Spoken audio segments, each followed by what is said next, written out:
Assalamualaikum warahmatullahi wabarakatuh. Pada minggu ini, murid-murid akan belajar sains dan makanan. Objektif, memahami dan membina ayat tunggal dengan peluasan subjek dan predikat mengikut konteks. Kriteria kejayaan, membina sekurang-kurangnya 6 ayat tunggal dengan peluasan subjek dan predikat dengan betulnya. Aktiviti 1. Mengenal pasti ayat tunggal dalam petikan. Baiklah, sekarang mari kita baca bersama-sama petikan ini. Sains dan makanan. Keluarga Farisha sedang menjamu selera. Makanan yang dihidangkan sungguh lazat. Adik kecil manja tidak suka makan ulam. Ulam itu rasanya pahit. Encik Farid pula cuba merasa tapai. Tapai itu rasanya sangat manis. Oleh sebab hendak menjaga kesihatan, Encik Farid makan sedikit sahaja. Farisha pula gemar minum jus oren segar. Minuman itu rasanya sedikit masam. Jus oren baik untuk kesihatan badan kerana kaya dengan vitamin C. Encik Farid menjelaskan bahawa makanan dan minuman harian terdiri daripada bahan-bahan berasid, berakali dan neutral. Badan memerlukan semua unsur itu. Asid lebih bersifat masam dan menghakis. Alkali pula rasanya pahit, manakala bahan neutral pula beraneka rasa seperti masin, manis dan tawar. Puan Faiza sungguh pandai memasak makanan. Juadah mereka beraneka rasa. Farisha sedar sifat bahan pelbagai masakan ibunya membuatkan rasa makanan sedap. Puan Faiza mengutamakan makanan seimbang. Makanan seimbang akan menyihatkan badan.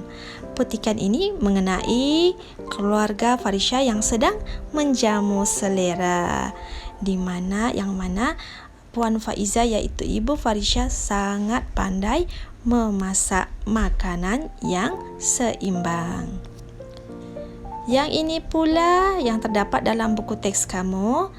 Ada 3 perkara yang diterangkan di situ ya. Ayat tunggal, peluasan subjek dan peluasan predikat. Jadi hari ini kamu akan belajar ayat tunggal dengan peluasan subjek dan ayat tunggal dengan peluasan predikat. Baiklah, aktiviti yang seterusnya, aktiviti 2. Mari kita ulang kaji ayat tunggal. Apa itu ayat tunggal? Ayat tunggal adalah ayat yang terbina daripada 2 bahagian, iaitu subjek dan predikat. Apa itu subjek? Subjek merupakan bahagian ayat yang diterangkan, manakala predikat bahagian ayat yang menerangkan subjek. Ini contoh ayat tunggal. Saya pergi ke kerja. Saya merupakan subjek dan pergi ke kerja merupakan predikat. Dan yang seterusnya kamu boleh baca sendiri. Jadi hari ini kamu akan belajar, sekali lagi cikgu terangkan, kamu akan belajar ayat tunggal dengan peluasan subjek dan ayat tunggal dengan peluasan predikat. Baiklah, aktiviti 3. Membina ayat tunggal dengan peluasan subjek dan predikat. Yang ini merupakan ayat yang cikgu ambil daripada buku teks kamu. Yang pertama, membina ayat tunggal dengan peluasan subjek. Okey, contoh ayat yang pertama. Ayat tunggal yang pertama diberikan, keluarga Farisha sedang menjamu selera. Keluarga Farisha merupakan subjek. Sedang menjamu selera merupakan predikat ayat keterangan. Jadi peluasan subjek di situ ditambah perkataan bahagia, iaitu menjadi keluarga bahagia Farisha sedang menjamu selera. Boleh faham anak-anak? Ayat yang kedua, makanan yang dihidangkan sungguh lazat. Makanan yang dihidangkan merupakan subjek, ya. Makanan yang dihidangkan sungguh lazat. Sungguh lazat merupakan predikat. Jadi ayat yang ditambah di situ, makanan tengah hari yang dihidangkan sungguh lazat. Penambahan perkataan tengah hari. Ayat yang ketiga, adik tidak suka makan ulam. Adik merupakan subjek, ya. Tidak suka makan ulam merupakan predikat. Jadi ayat tunggal perluasan subjek di situ ditambah adik kecil tidak suka makan ulam. Dan ayat yang keempat, ulam itu rasanya pahit, ya. Ulam itu merupakan subjek, rasanya pahit, predikat.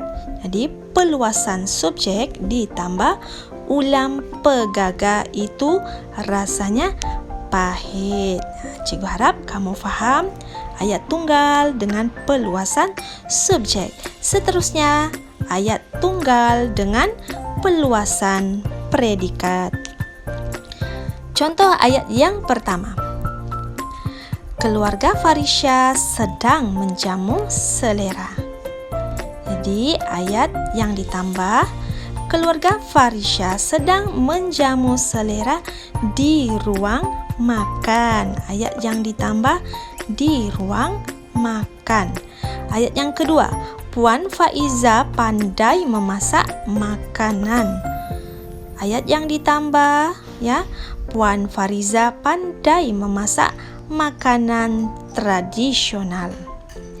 Ayat yang ketiga, Farisha gemar minum jus oren.